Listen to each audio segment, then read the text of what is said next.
What's up, everyone? Once again, this is Exhibit 28, and welcome to Rise of Industry.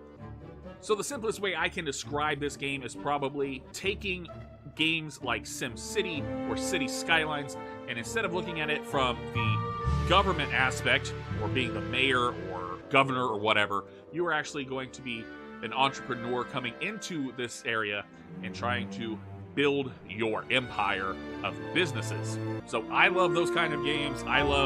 I used to play SimCity a long time ago. I used to just dump hours and hours and hours into that. I play City Skylines and do the same thing in that game. And if this game is good and can pull me in like those games do, but from the different view of being a business tycoon, I can see myself losing a lot of hours playing this game. So I just want to give you guys a quick overview of the game. There's career mode, there's sandbox, there's tutorial, there's a mod manager, so mods are coming. It's this water tower mod. This game is in early access. They sent me a key to try it out and share it with you guys. But I do want to emphasize that this game is in early access. Not everything is available right now. They have a roadmap of what they are planning on doing in the future, which includes creating new scenarios, a mini-map, revamping their trade routes, creating cities and metropoli, changing traffic and highways, adding the pollution and biomes, creating scenarios with AI competitors and public relations and marketing. And then eventually, once that's all done, they will do a full release of that and even more of everything. So they're going to add new events, new resources, new recipes, new factories, new gatherers. Those you'll find out about as we go through this playthrough. And then post-release, they already have stuff planned for post-release. So waste generation and disposal, prospecting, building upgrades, building modules, industry efficiency and product quality, town trends, seasons, and a day and night cycle. So all of those things are coming. They're not in the game right now, but I want you to see what Rise of Industry is, because maybe you want to dump a whole bunch of hours into this game as well. So let's go ahead. We're going to start with the tutorial. We're going to go ahead and do newcomer first. So I can already say right away that I really like the look of it. I was kind of worried if I was going to like the way the game looks. It looks really cool, really unique. It's it's more cartoony than like City Skylines or anything like that, but it's done really well. Let's see, you can zoom. Oh wow, you can zoom in quite a ways here. It's very nice.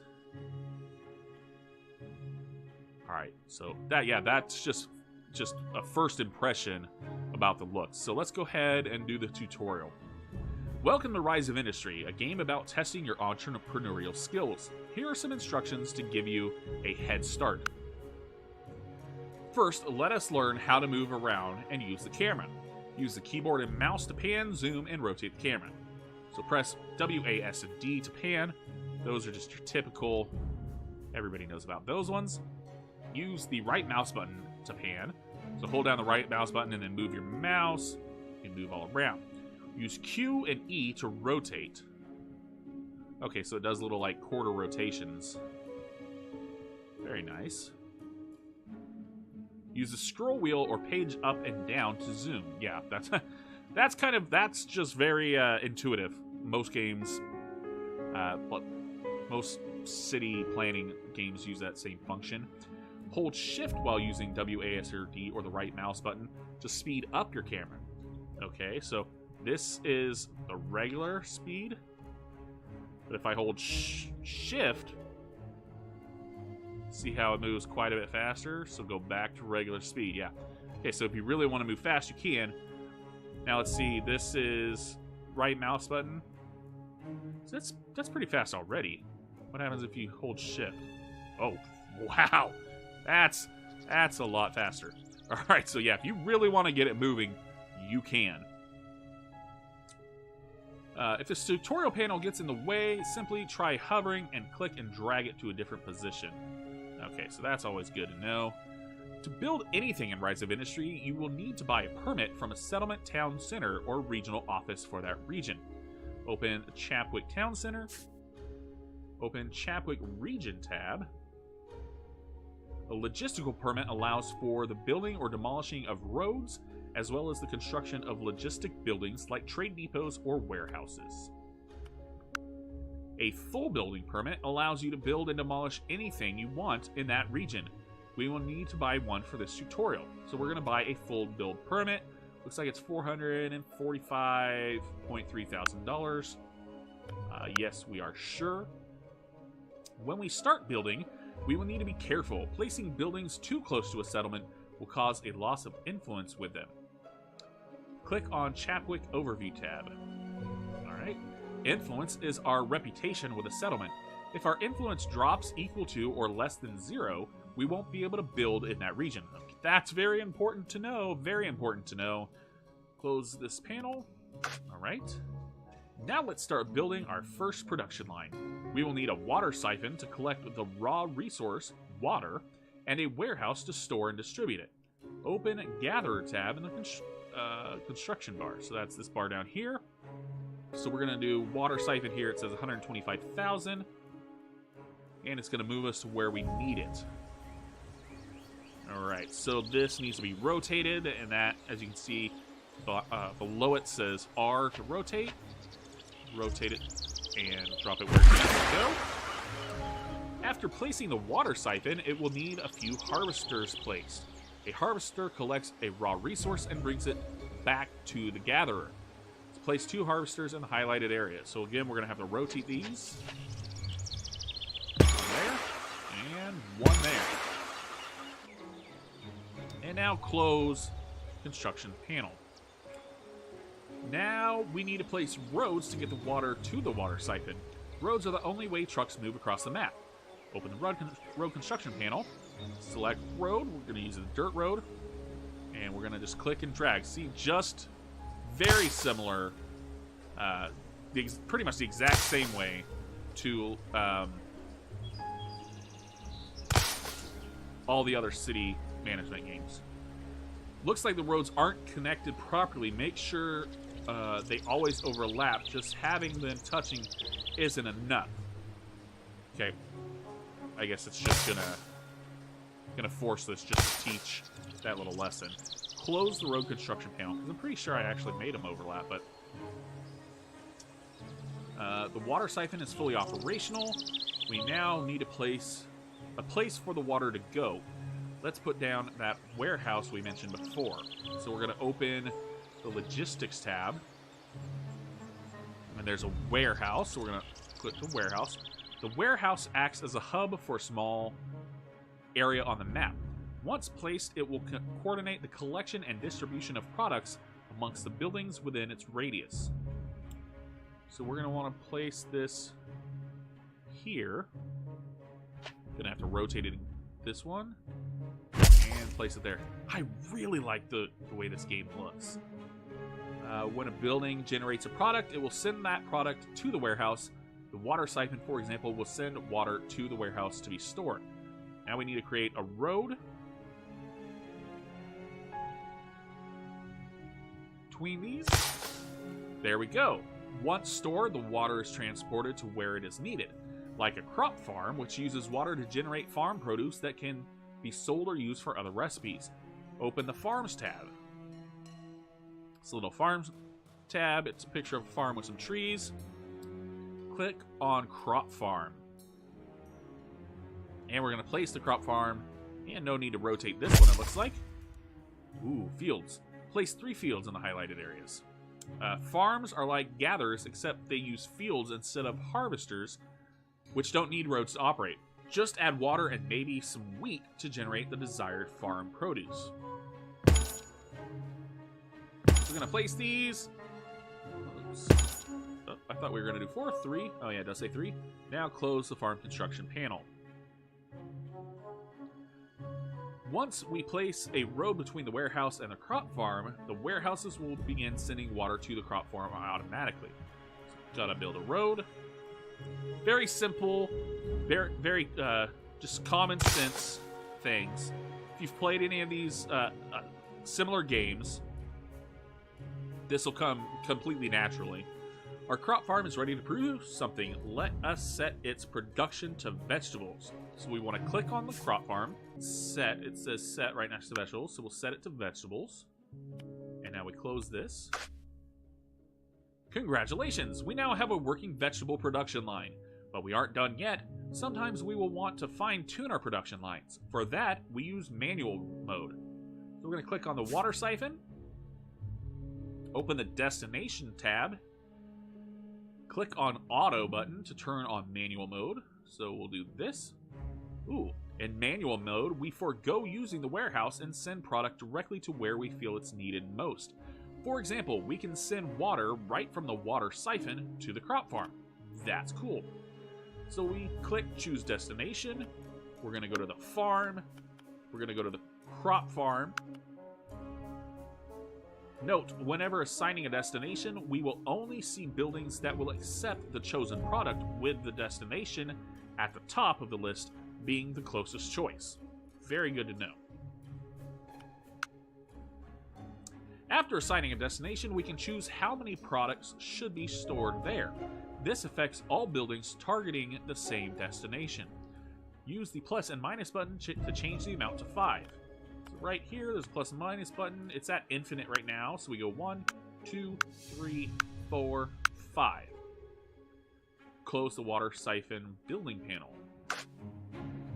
Congratulations, you've completed part 1 of the tutorial. Next, you will learn about Rise of Industries, economy, and tech tree. Welcome to part 2 of the tutorial. Here we will cover the finer details of the tech tree and the economy. The player's goal is to turn a thriving business, or to run a thriving business, by placing farms, gatherers, factories, and logistic buildings to make and move goods to sell to shops, which are run by settlements. Once you establish yourself as an industrial tycoon, you use your resources to research and build a new car prototype that runs on biofuel. That's interesting. Completing this task will cement your legacy among other players. But who is the best? Share your final score on social media and find out. We begin with starter money in the form of a loan and a few innovations to start your business. To start off our venture, we need to build a headquarters building. Click the headquarter building in the construction bar. Placing the headquarters building grants a full build permit. A free full build permit. Once placed, the headquarters building cannot be moved, so choose wisely. Drop that there. Alright. The headquarter model can also reflect the success of your business by changing the architecture of the building to something that better suits your style.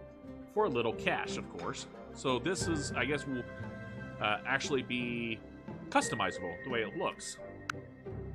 The headquarter building also handles the tech tree and loans. Both are powerful tools to advance our business. But first, we will cover the tech tree. So we're going to open the building, headquarters building panel. Click on the research tab, a little magnifying glass. And click on open tech tree. Go to the tech tree. All right. Ooh. Okay, this is kind of like a regular, almost like a skill upgrade tree. Skill tree from a lot of games. The tech tree is a series of unlocks that represent either an innovation that will help make your business run smoother, or a product that will sell for high profits. Simple. The tech tree is broken up into smaller trees, each representing a different industry. Within each tree, there are unlocks connected to each other and arranged into rows. A product will build upon another product from a previous row to add more complexity, cost, and profit the further you go down the tech tree. We start with a few free unlocks. Using them, we can customize our initial strategy and determine the direction of our business. For this tutorial, let's research towards pizza? Click on the vegetables icon. All right. Click on the wheat icon. Click on the flour. All right. From here, we will need to research unlocks to gain access to recipes and upgrades. All you need to begin researching is click on a product. To continue towards pizza, click on the dough. When you mouse over a product, a tooltip will display the product, where it's made, its components, and all the time, as well as the total cost to unlock that product. So able to produce dough at a factory. Requirements are the flour and water. Total cost is $1.8 million, and the research time is 540 days. To unlock something, make sure you research its prerequisites first. The exception to this are raw resources, which are unlocked by default. By adjusting the investment slider, we will increase or decrease the monthly costs, which will respectively decrease or increase the amount of time it takes to research and unlock. Change the investment slider to 250,000. Alright, so over here, go to 250,000. Every building, except Gatherers and Headquarter Building, is locked at the beginning of the game. You need to research at least one recipe from a farm or factory to unlock that building. There's also an unlock queue where you can create a list of unlocks to be researched continuously. You can have up to 6 unlocks queued. Add cows, cheese, and pizza to the unlock queue. We're going to go livestock. We got cows. We got cheese.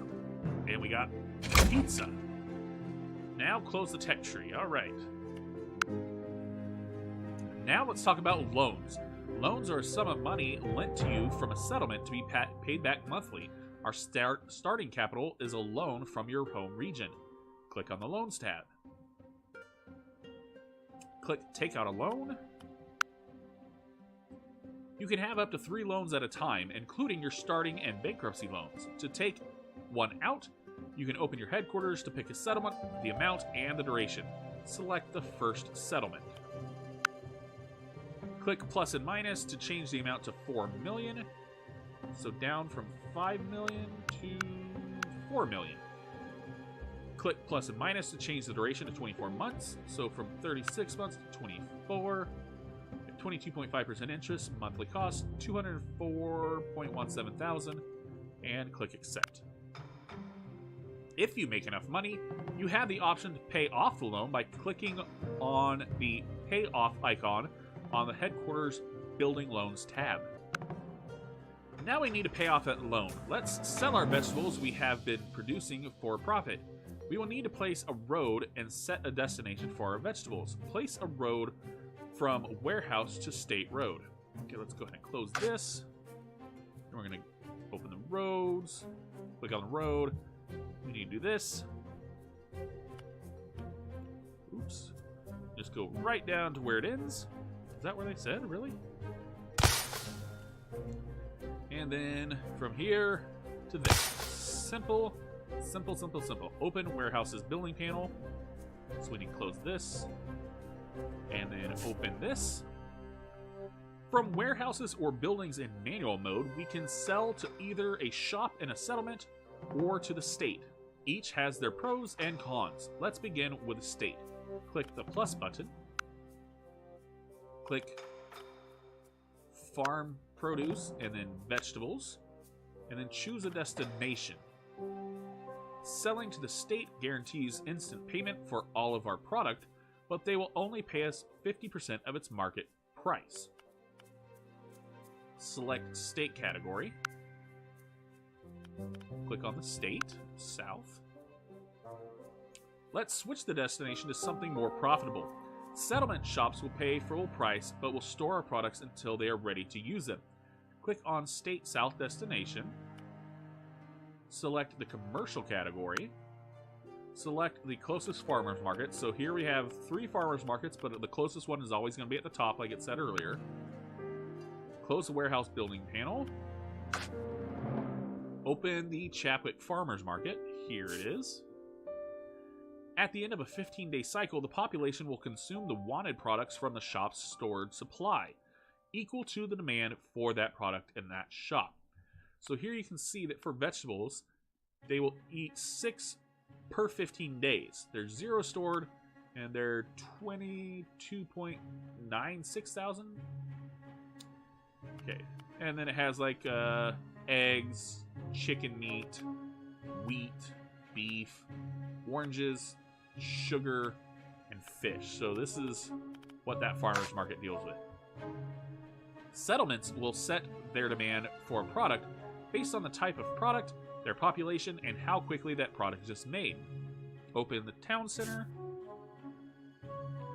If enough products are sent to a settlement, its population will grow. Population growth increases demand, and after certain milestones, the settlement will add more shops. Good to know. When a settlement adds a shop, it provides more opportunities to make profit from different production lines. Close the panel. The exception to this rule is wholesalers. These shops collect products produced by a settlement for you to buy at double the market price. So here is the wholesaler. If we want to buy a product from a wholesaler, all we have to do is select the product and set the destination at the wholesaler to one of our buildings that need the product. Click on the wholesaler destination tab. Send water to the crop farm. So water to the crop farm, and then close. As you grow your industrial empire and sell more products, you will have to take into account the global market. Open the global market panel. It's up here. Based on what has been consumed in the past week and has remained in storage across the map, the global market will adjust the price of a product. Okay, so here you can actually look and see what the current prices of each product are. So this is raw resources, tier 1, tier 2, 3, farm produce, end products, and livestock. So right here with copper, it's actually, you can, oh wow, it changes like dynamically. Water right now is down. There's a little red arrow here. This iron ore, it's down as well. Open the Chadwick hardware store panel. If the global supply and storage of a product is more than the global demand, the global price of that product will go down. Makes sense. If the reverse is true, then the global market will raise the price of that product. Balancing demand with supply in the global market is key to maximizing profits at all times. Definitely just common sense on those. A tool that can be used to help make the most money is the production panel. It displays information about buildings and the products they make to help fine-tune production lines. So that's up here. The buildings panel displays each building you have built, how efficient it is, and its cost to operate. The products panel shows all products made, the amount produced, and the product sales. So here, like raw resources, we have water, its current value, how much was produced last month and the last year, consumption last month and last year, last month and last year's sales as well. And we have all of these ones for the raw resources, farm produce, all of the products, and then you can also look at the buildings here. One of the many uses for this screen is to compare the production rate of a product, total sales, and its production cost. So yeah, this will come into big play. If you're producing too much compared to what you're consuming, you know that you need to adjust. Or vice versa. If you're producing less than you're consuming, you need to adjust the opposite way. Another couple ways to increase our funds is to keep an eye out for contracts and events. Contracts. Contracts are agreements that the player makes with settlements to provide them with a specific quantity of product.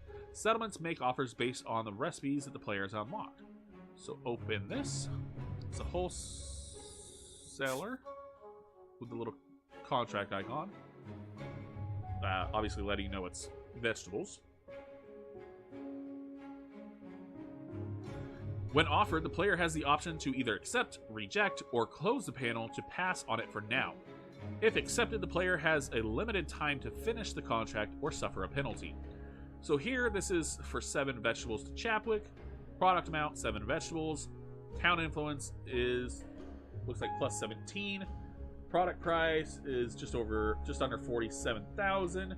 Completion reward looks like 328,000. The end location is Chapwick, and completion date is December 30th, year 1. So we're going to go ahead and click accept. And close this panel. To see what contracts you accepted, look for the contract notifications on the main screen, or open the contracts tab in the headquarters building. So here's the headquarters building, and then you can click on contracts and you can see what you have outstanding. From there, we can review the tasks to complete all of our contracts and the penalties for failing to do so. Note that we can only have 3 contracts at a time. Finally, we have events. An event is a special occasion that, when triggered, will provide you either an opportunity to make more profit. So this is tax break. A region gives you a small tax break reward. Effect, upkeep is down 25%. Very nice. Or it can be a disaster to hinder your production. The best entrepreneurs have the agility to benefit from an opportunity and the fortitude to weather the storm. So this one is a disaster. So it's a blizzard that has gone through the area. So the road speeds are down 50%, all building production is down 25%, and upkeep is up 25%. So that just negated that tax break. Congratulations, you have completed part 2 of the tutorial. Next, we learn about the logistics of Rise of Industry and what features are coming next. Welcome to part 3 of the tutorial. Here we cover how to build and use trade routes as well as learn about new features coming up. Like I said, it's in early access, lots of features are coming. To start, we will need a permit from a region so we can build there. In this tutorial, we will need the logistical permit for another region. So we're going to open the Newton panel. We're going to open the region tab. We're going to buy a logistical permit. Yes. And close this panel. Remember, a logistical permit only allows you to place roads and logistical buildings like warehouses and trade depots in that region. With the logistical permit in hand, we can set up a trade route. First, we need to build some logistical buildings like truck depots. We're going to select the truck depot tab. Or no, the logistics tab, and then truck depots are in here. Oh, there it is. Alright, we're going to place one right here. Of course, we need to rotate it. There we go. Then we're going to need another truck depot. Okay, so we're one to send from and one to send to. And close the logistics tab. Trade buildings, like truck depots, move products between each other when using a trade route and can transfer those products to other buildings, including shops. Set the closest truck depot as the warehouse destination. So we're going to click on this, click on the plus, going to go farm produce, vegetables, choose a destination, logistics, and truck depot 1. And then we're going to do close this and go to the other depot. We're going to do vegetables still, destination. We're going to do commercial this time, and we're going to do the local farmers market. So they'll be sent from the other one to this one, and this one will distribute to the Newton farmers market. Now we can set up a truck trade route between the truck depots to move a large number of vegetables closer to the next settlement. Open the Trade Routes panel in the upper right-hand menu. That's this one. We're going to add a route. We're going to do trucks, truck depot 1. Then we're going to add vegetables and add vegetables. Now we're going to add a shop. I'm going to do truck depot 2. And we're going to click play, and that will start the transfer. Trucks are now moving. You can add more stops to drop off or pick up more products and make complex routes. You can also add more vehicles to move even more products on the route. You can do the same for boats, trains, and even zeppelins. Zeppelins, really? Very soon, this system will be changed to be more automated and require fewer clicks. This system will be known as the new logistics system. So this is going into explaining what they're going to be working on in the coming updates. A new influence system is also coming. Influence can now be earned the same way as the reputation, but will act more like currency that can be spent to gain some new abilities. These abilities can increase price, reduce costs, change products in a shop, and even change the settlement type and behavior with enough influence points. We're also going to add Steam achievements and dynamic events, which are events that could hinder the player unless they complete an objective, resulting in them being rewarded instead. Let's have a little extra fun. Press the F10 key to unlock the camera into free roam mode. Get close-up view of the world. So we're going to go ahead and hit F10. Oh, that's different. WASD to move around. All right. F and C to change elevation.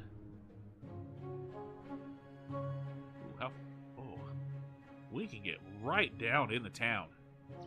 We don't have to worry about going. We can go right through trees and buildings and stuff. But you can just get an up close and personal view of your town. That's really cool and kind of unique to this game. A lot of games like City Manager and stuff don't let you get this kind of a view. That's very cool. All right, so F10 to exit. Now go build your empire, and don't forget to say hi in our Discord and forums. Alright guys, so that's where I'm going to end the video today. That was just the tutorial, just a quick glimpse at Rise of Industry. I wanted to let you guys see it. Like I said, they sent me over the key to check it out myself, so I wanted to share it with you. If you guys like the City Manager type games, SimCity or City Skylines, I think you'll definitely like this one as well. It takes it that same kind of concept and just puts you into a different role, the role of an entrepreneur, somebody trying to become a business tycoon. And I like that aspect. I like running the business side of things instead of running the government side of things. It's interesting. This now gives me another game to play. I like City Skylines a lot, but like I said, this gives you a very similar style game from that other view. So I'll be probably playing both a lot. I'll be losing a lot of time into them, dumping a lot of time into them. If you like this style of game, I think you will probably be able to spend quite a bit of time in them as well. They're very fun. They're very involved. They're relaxing but fulfilling when you reach your goals and accomplishments. So I like the style of game. I was a little concerned about the graphics. Not being realistic. Was wondering how well they look. This game looks absolutely amazing. It's absolutely beautiful. It is a little more cartoony style, but that is done so well. I'm not a big fan of the cartoony style games unless they're done extremely well, and this one is. It's a very unique look, and it just works. So that is the first look here for Rise of Industry. Let me know what you guys thought.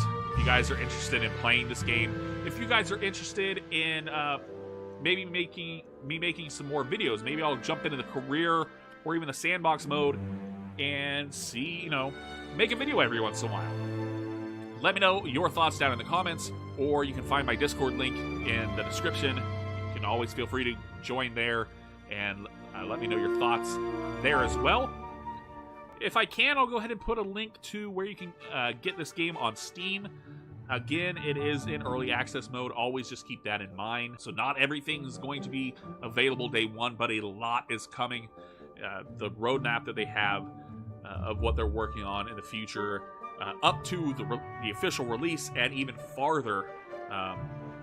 It sounds like they're really planning on supporting this game for quite some time and really refining it and making it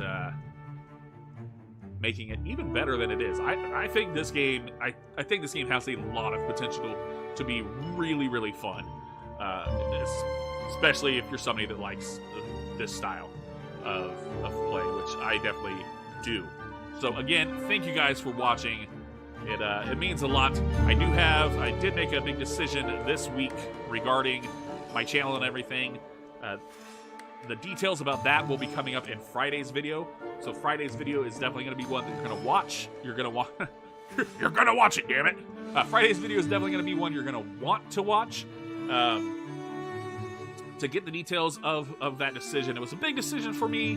It's something I've been contemplating for a while now, and just went ahead and finally made the leap. I think it's going to be best for me, overall best for the channel.